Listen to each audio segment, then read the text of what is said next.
Hello everybody, Michael O here, and welcome back to the channel. As you can see, my 4Runner, 2003 to be exact, has been to the coal terminal a couple too many times and is in need of an exterior detailing, even though the condition is far from pristine. In fact, you can see where my pinstripe just kind of appears. That's where I had body work done at one point. My clear coat has seen better days, the paint is fading, but either way, we can still go ahead and give the outside a good cleaning up. I just wanted to go ahead and show you what it looks like before we even get to cleaning it. Now, before we begin, let's go ahead and take a look at the products and tools we'll be using. Take everything that I say in this video with a grain of salt. It's not the gospel truth, it's just the way I do things and the way I'm going to be showing you. In fact, if you have a different way or different products that you use yourself, go ahead and leave those down in the comments. I would love to read that. But as for me today, I'm no NBA superstar. I'll be needing the step ladder. Also, 2 5-gallon buckets freshly rinsed out, and a grit guard if you have one. If not, just something to agitate your microfiber cloths.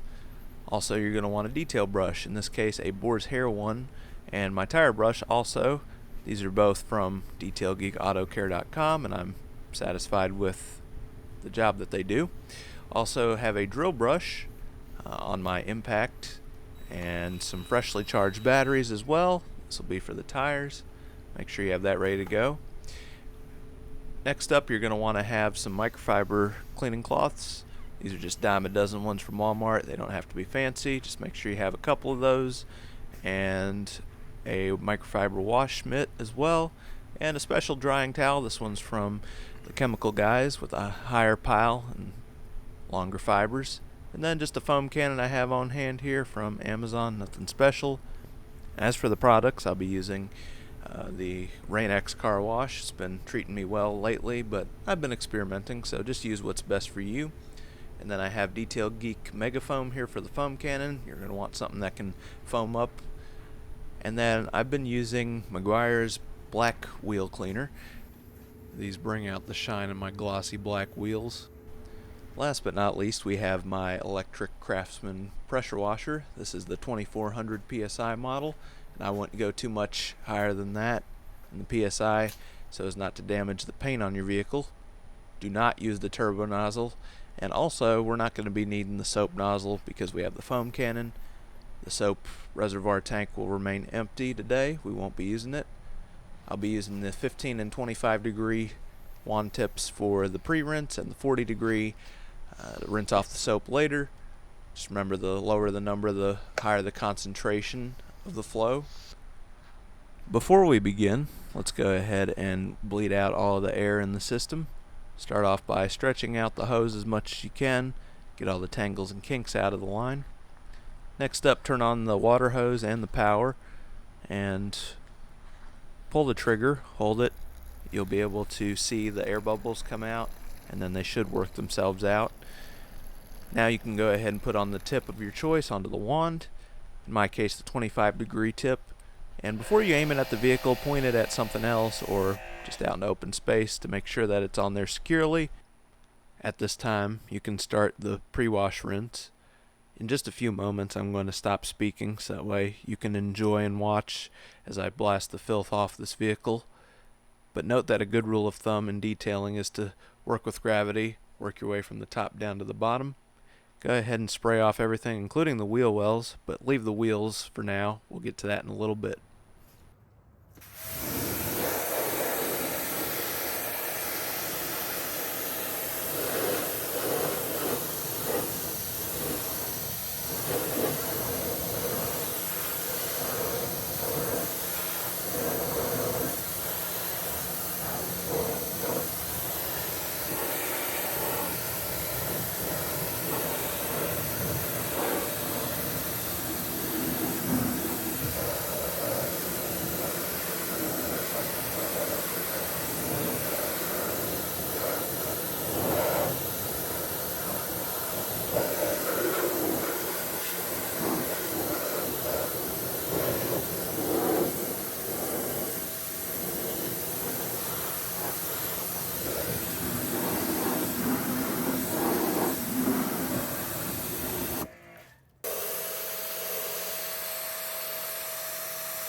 I also like to give a good spray inside the fuel door.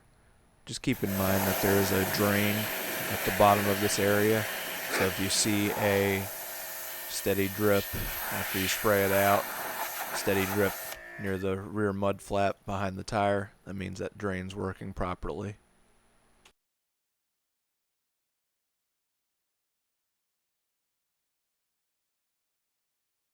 At this time, you may finish your pre-wash rinse by spraying off the rest of the vehicle.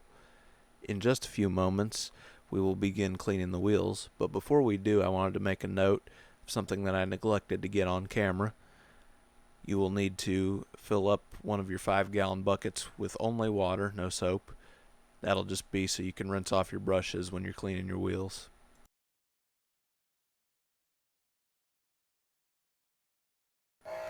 It's now time to start cleaning the wheels. While yes, we will begin by rinsing off the wheels using the pressure washer, we'll also go ahead and clean them properly using the cleaner I mentioned earlier. I've noticed the directions on several popular wheel cleaners indicate, oh, you don't need to pre-rinse your wheels before you apply the chemical. The skinny of it is, I don't care. You want to blast off as much road grime and brake dust that's caked on your wheels as much as you can. That's just the first step to the process. For your second step, go ahead and spray on your wheel cleaner on both the tire and the rim. Now, when you're buying, you may want to go ahead and stock up.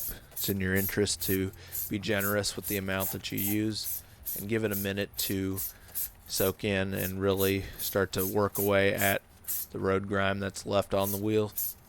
Now, don't leave it on there long enough to where it dries, because then it will stain whatever it's trying to pick up. It'll stain that on there permanently if you allow it to dry. So don't leave it on there for that long. For your next step, you'll need to begin agitating with the brushes. I like to start off by hitting the tire with the drill brush I mentioned earlier. Go ahead and work your way around in circles with the brush until you've completely hit all of the tire. If this is your first time cleaning the tire in a while, or ever, you'll probably notice that the chemical turns overwhelmingly brown as you agitate. This is due to the breakdown of the UV protectant coating that tire manufacturers put on the tire in order to prevent the sun from prematurely dry rotting it. This is normal, and it causes this browning effect on the tires. In this situation, simply repeat the process of spraying on the chemical, agitating with the brush, and rinsing off the tire. And sometimes you can't even determine the effectiveness until you've completely dried off the tire. But typically 3 to 5 times of repetition does the trick. However, you'll need to use your own discretion on this. As for cleaning the rims themselves, you'll need to take your tire brush and agitate and scrub inside each of the wheel spokes. The way I do it is I'll start with the one with the valve stem and work my way around clockwise until I come back to the one with the valve stem, hitting it twice.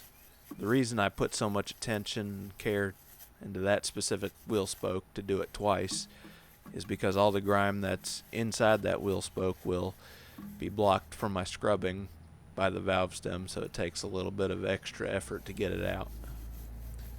After this, I'll take my boar's hair brush and agitate the face of the wheel and also the middle where the lug nuts and the center cap are.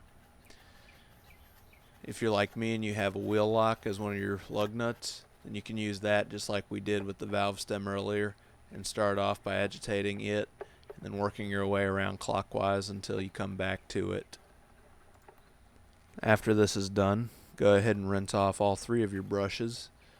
Of course, for your drill brush, you only want to get the brush into the water and spin it very, very slowly so as not to damage the drill itself, but you can indeed rinse that one off as well as the other 2.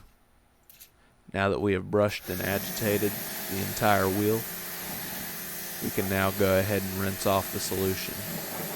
Do your best to work from the top, work your way down from the top of the wheel down to the bottom. The rule of thumb that I mentioned earlier about working with gravity, working your way from the top to the bottom still applies here, and I'll explain why. There are two typical practices when cleaning wheels that I simply do not follow. One of those is I don't fully dry the wheel, which I will get to here in just a second. The fact of the matter is that even after you hit it with the towel, there's still a little bit of water and solution that's hiding back in the wheel, and when you leave it out to drip dry, gravity will do its thing, and the remaining moisture will drip and trickle down from the bottom middle spoke, and it will trickle down the bottom of the tire and onto the ground, so it's never fully dry. Now that we've rinsed the wheel off, it is now clean, but it is not spotless. Instead of a drying towel, I'll simply take a small microfiber cloth and go around inside the rim in each of the spokes and wipe out the remaining dirt that got missed. This dirt is easily removed with the cloth, but did not make it off when we did the rinse.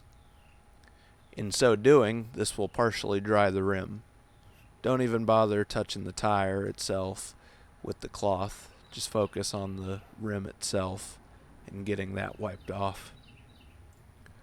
The second thing that people typically do when they clean their wheels, but I don't follow this practice, is to apply tire dressing or tire shine to their tires once they've dried. I have nothing against tire dressings. In fact, I have applied tire shine whenever I help other people detail their cars. My reasoning is purely preferential. As you can see, my rims are glossy black, and so in order to contrast that, I leave the wheels without tire shine because, as the name implies, it makes them shine. It makes them shiny and glossy. But if I don't apply tire shine, then they stay matte.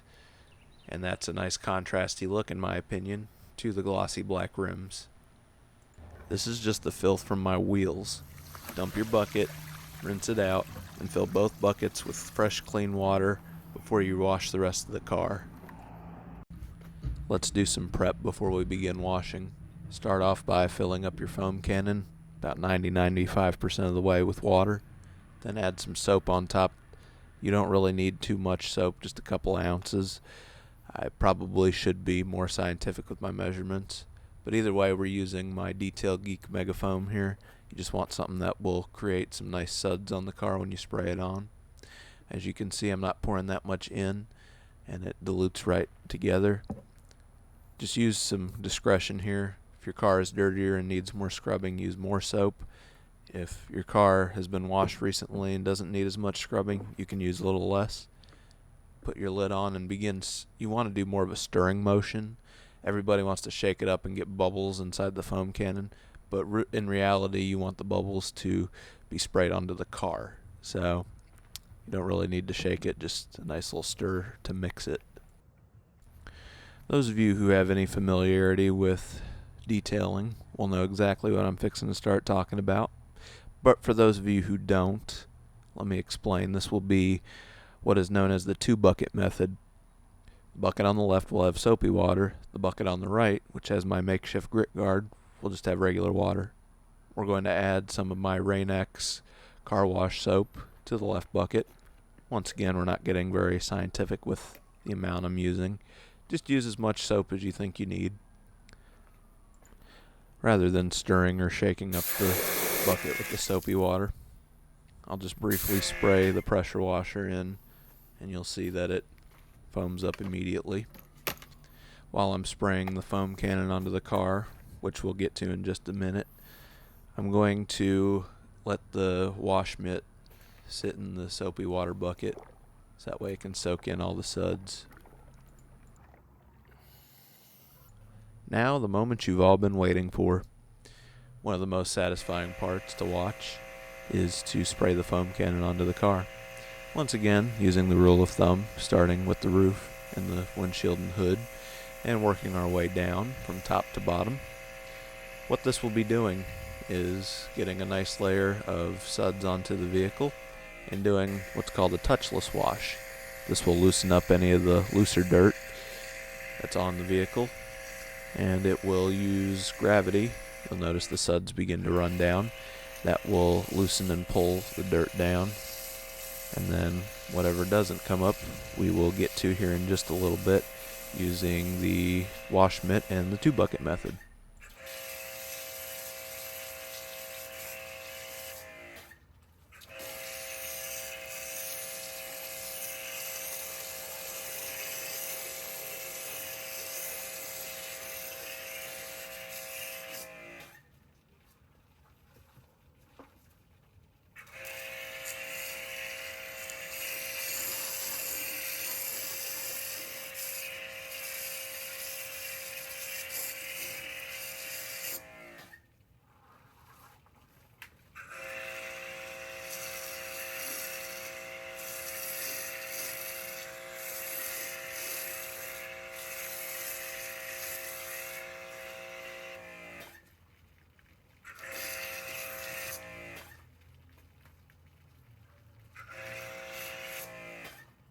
Before we get to using the wash mitt, take your boar's hair brush, dip it in soapy water, and begin to agitate around the crevices, body lines, badges. Basically, the wash mitt is going to cover all of your flat body panels, and you're going to need to agitate with the detail brush anywhere that you can't properly and fully get in with the wash mitt. The other thing to note is go ahead and ignore the heavy congestion nose breathing.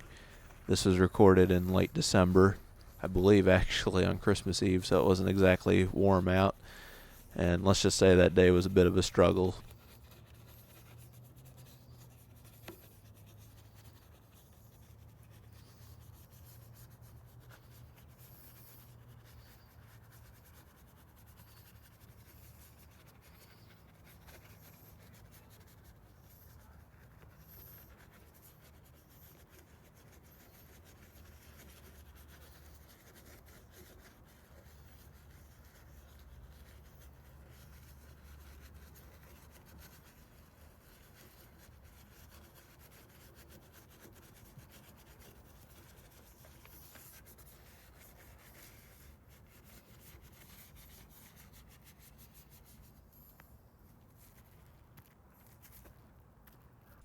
Whenever is necessary, be sure to rinse and dip your brush again.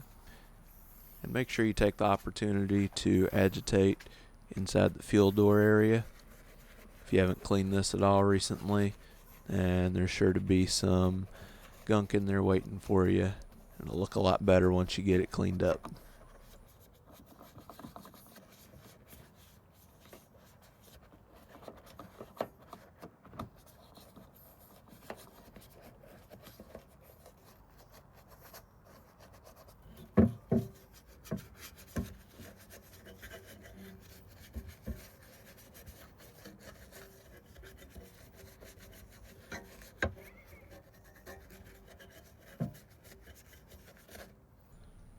Once you have completed your brushing, you can begin using your microfiber wash mitt. For those of you not familiar with the 2-bucket method, I will go ahead and explain it for you. Grab your wash mitt out of your soapy water bucket. These mitts are designed so you can wear them like a glove on your hand if you so choose. I personally just hold on to them, so that way whenever I need to switch sides, whenever one side gets dirty, it's quicker and easier to do so. Following what we've been doing thus far today, I will start with the roof and work my way down from top to bottom. Whenever you're wiping on a panel, use side-to-side straight hand motions instead of circular hand motions. This is not paint sealant, so reject the temptation to wax on, wax off. Once you have completed a panel or your wash mitt is dirty, go ahead and dip it in your rinse bucket and agitate as much dirt off of it as you can using the grit guard. Once this is done, you can dip it into the soapy water bucket and get it as clean and soapy as possible. Then you can repeat and go back and do another panel on the vehicle. This is a perfect example of why the 2-bucket method is necessary. Without occasionally agitating and rinsing out your wash mitt properly, all of this dirt would be smeared all over the vehicle. The goal of the 2-bucket method is to always have your wash mitt as clean as possible whenever it's making contact with your vehicle's paint. Frequently rinsing and removing the dirt from the wash mitt prevents smearing the dirt around the vehicle and potentially causing scratches and swirl marks on your paint and clear coat. Once you've hit all the panels with the wash mitt, go ahead and spray off the vehicle with the pressure washer to rinse it. I'm using the 40-degree tip to cover more ground quicker. Be sure to spray all the soap that you can out of the crevices. Once you've rinsed all the soap off the vehicle, go ahead and take your drying towel and begin working your way from top to bottom. I'll begin with the roof as per usual. The nice thing about these drying towels is they do a pretty good job of drying even once they get wet. Now, a tip for you folks that have clear coat failure on certain panels, just like I do. Those areas will be rougher. If you try and just wipe the towel like normal, it will snag the fibers and you'll have fuzzies all over your vehicle. Use more of a pat dry motion over those areas to absorb the water, and it'll do just fine. Time for the aftermath. Look at this dirty bucket pour. Look at all that filthiness and nastiness. But hey, better here being poured out on the ground than still on the vehicle, right? Well, you can go ahead and clean up and put everything away because we're done for the day. At this time, I'll show you some of the final results on the screen, give you a better idea of what it looks like. But go ahead and hit the like button if you've made it this far without falling asleep. I commend you on that. And hit the subscribe button if you haven't already, and the notification bell so that way you are the first one to know whenever a fresh new video drops. At this time on the screen, there's a video I think you'll enjoy. Go ahead and check that out, and I'll see you there. But if not, either way, just make sure you take care of yourself until the next video, and I'll see you in a little bit.